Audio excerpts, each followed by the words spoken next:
What about your family? Did they worry about you going to Afghanistan? I assume they did. They better have. Now, families do it tough. I think the hardest job in the army is an army wife, and families. The extended family. They do it tough. Even generals have mums. I think my mother was more worried about me than she's ever told me. And my wife was by herself at home because the kids are now old enough to leave home. So my 12 months for me went pretty quickly. Long days, short weeks. 12 months is a long time, but I'm sure her 12 months went a lot longer than mine.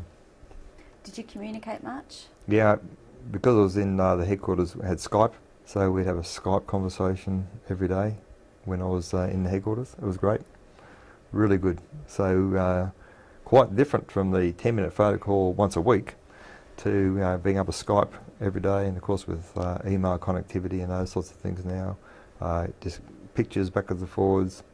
So no, it was a much easier environment. We had a couple of breaks in my 12 months as well, where we got together, which was really good. Is it hard when you have those breaks, leaving then coming back again and adjusting to the situation? Yeah, it is.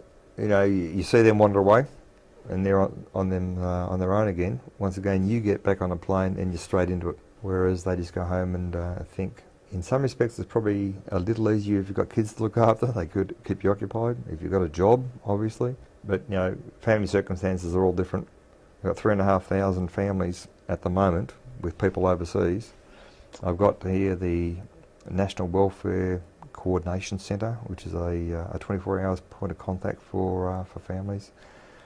And like Army, we can build the best aeroplanes, the best ships, the best tanks in the world, but if you haven't got people who can use them and aren't concentrating on their job, then the capability doesn't actually exist. So we've got to try and take some of the angst away from the individual who's deployed and look after the family so they don't have to worry about them whilst they're home, and simply keep the families involved in what's happening in the operational theatres so that we try and reduce the angst as their loved one is away for 4, 6, 8, 12 months, whatever it may be.